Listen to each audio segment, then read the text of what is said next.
Buen día a todos. En el programa de hoy hablaremos sobre los intelectuales críticos contemporáneos, poniendo como contexto el retroceso de los movimientos sociales de la segunda mitad de la década de 1970. Hubo varias reacciones que sobresalieron en el interior del campo intelectual. El conjunto de estas reacciones formó la base de una tipología de los pensadores críticos contemporáneos. Entre los pensadores de esta época podemos identificar 6 categorías de reacción, las cuales tienen por nombre los conversos. Son estos pensadores que durante el vuelco de la coyuntura política de la segunda mitad de los 70 dejaron de elaborar pensamiento crítico. Los pesimistas. Los pesimistas persisten en elaborar teorías críticas sin dejar de mostrarse escépticos en lo tocante a la posibilidad de derrotar el capitalismo en un futuro previsible. Los resistentes. La tercera categoría de intelectuales críticos incluye a aquellos que han mantenido su posición después de la derrota de la segunda mitad de los 70. Se trata de pensadores que mientras en aquella época se reivindicaban como miembros de alguna forma de marxismo, de anarquismo o de alguna otra doctrina, continuaron adheridos a ellas independientemente de que haya continuado o no siendo miembros como antes lo eran, de organizaciones inspiradas en estas doctrinas. Los innovadores. Una condición de la innovación teórica es la hibridación, el rasgo común a todos los que llamaremos los innovadores en el cruce de referencias heterogéneas, así por ejemplo los trabajadores de Negri y Hart se caracterizan por una mezcla de marxismo y de leusofocaltismo. Zizek, por su parte, es una verdadera máquina de producción de híbridos teóricos. El pensador esloveno ambiciona refutar el marxismo-leninismo apoyados en Hegel y Lacan, inspirándose al mismo tiempo en la teología cristiana.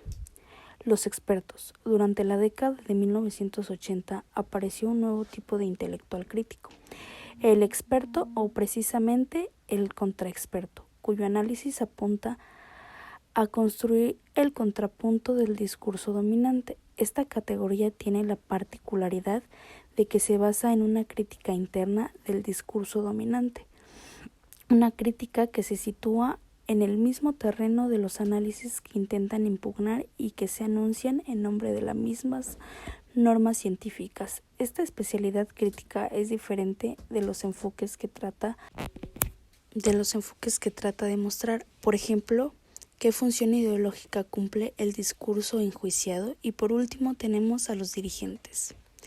Los factores determinantes que influyen para que un intelectual crítico corresponda a una u a otra categoría son variables. En general, un intelectual se encuentra repartido entre varias de ellas. Algunos de estos tipos tienden a ser excluyentes entre sí, si no en un plano lógico, al menos en el práctico. Pero desde un punto de vista general, la mayoría de las combinaciones que pueden darse entre tales tipos son concebibles. Estas categorías son importantes, pues gracias a ello podemos darle una clasificación y entender de mejor manera algunos rasgos o características de estos pensadores. También a través de esto podemos ver la evolución global del campo intelectual.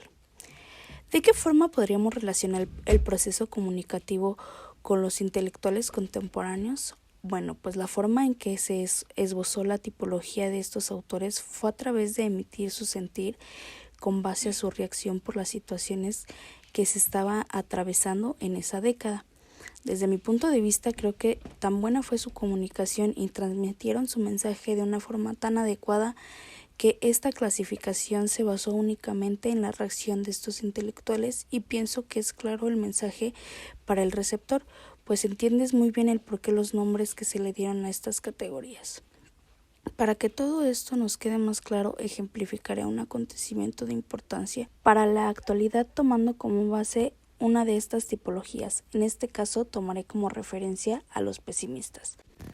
Como ya lo vimos anteriormente, este es un grupo de pensadores que persisten en elaborar teorías críticas, pero siempre con ese escepticismo al pensar que en el futuro próximo puedan derrocar al capitalismo. Y como ejemplo usaremos el movimiento feminista, ya que aunque la mayoría de las mujeres participan en las diferentes formas de protestas, seguimos incrédulas a la posibilidad de que en algún momento los acontecimientos contra la mujer cambien en general o que el gobierno tome acción contra ella. En fin, chicos, esto es todo por el programa de hoy. Espero haber podido ser clara tratando de explicar este tema. Hasta la próxima.